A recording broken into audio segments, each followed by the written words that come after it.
5 ऐसे योद्धा जिन्होंने रामायण और महाभारत दोनों में भाग लिया था।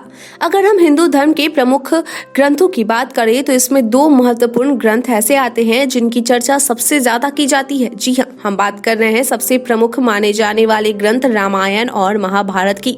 रामायण और महाभारत दोनों हिंदू धर्म के हमारे 2 प्रसिद्ध महाकाव्य हैं।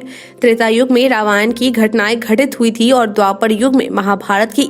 इन दोनों ही कालों में एक से बढ़कर एक योद्धा और सूरवीर हुए। जहां रामायण में भगवान श्री राम और रावण के बीच युद्ध हुआ था, वहीं महाभारत काल में पांडवों और कौरवों के बीच कुरुक्षेत्र के मैदान में 18 दिनों तक भयानक युद्ध हुआ था।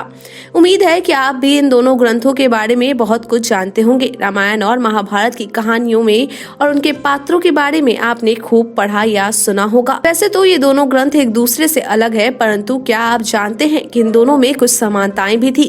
क्या आपको यह मालूम है कि कुछ ऐसे भी योद्धा थे जो रामायण और महाभारत में दोनों में अपनी महत्वपूर्ण भूमिका निभाए थे? चलिए आपको कुछ ऐसे पात्रों के बारे में बताते हैं जिन्होंने रामायण तथा महाभारत काल दोनों में ही अपनी एक विशेष भूमिका निभाई थी तथा अपने पराक्रम का जोर दिखाया था। आइए हम जानते हैं पौराणिक काल के उन 5 पात्रों के बारे में जिन्होंने रामायण काल से लेकर महाभारत काल तक अपनी भूमिकाएं अदा की थी। भगवान परशुराम।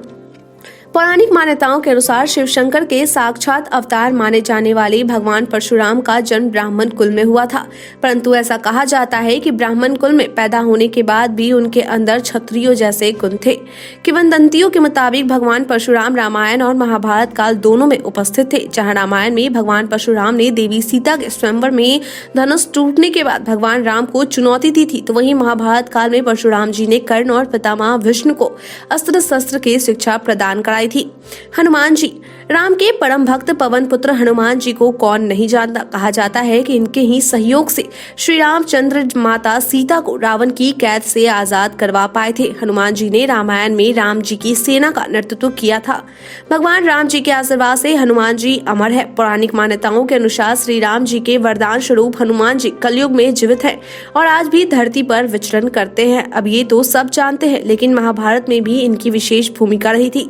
इसके बारे में शायद ही कोई जानता होगा। महाभारत काल में भीम को हनुमान जी से उस समय में भेंट हुई थी जब महाभारत युद्ध होना लगभग तय हो गया था। उस समय हनुमान जी ने भीम को आशीर्वाद देकर कहा था कि महाभारत युद्ध के समय वे अर्जुन की रथ पर रहेंगे और तुम लोगों को युद्ध में विजयी होने में सहायता करेंगे। मयासुर। राक्षस मयासुर रामायण के खलनायक रावण के ससुर और मंदोदरी के पिता थे। बताया जाता है कि वह रामायण और महाभारत दोनों में मौजूद था।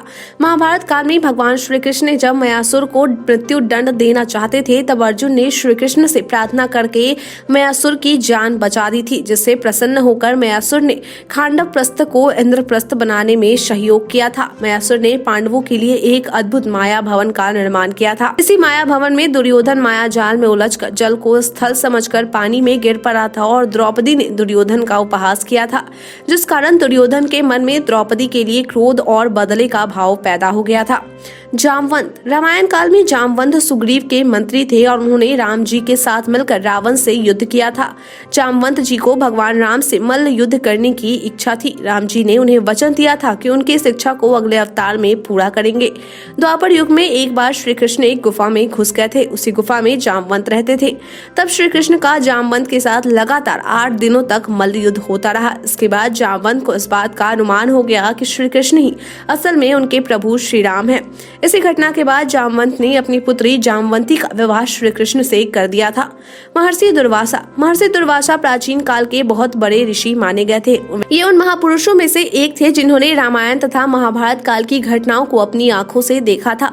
बताया जाता है कि दुर्वासा जी के श्राप के कारण लक्ष्मी जी को राम जी को दिया वचन भंग करना पड़ा था, जिसके कारण राम जी ने लक्ष्मण का त्याग कर दिया था। बताया जाता है कि दुर्वासा जी के श्राप के कारण लक्ष्मण जी को राम जी को दिया वचन भंग करना पड़ा था, जिसके कारण राम जी ने लक्ष्मण का त्याग कर दिया था। महाभारत काल में दुर्वासा जी ने सही कुंती को संतान प्राप्ति का मंत्र प्रदान दिया था। दुर्वासा जी ने ही महाभारत काल में दुर्योधन का आतिथ्य स्वीकार किया था। आज के लिए इतना ही। धन्यवाद।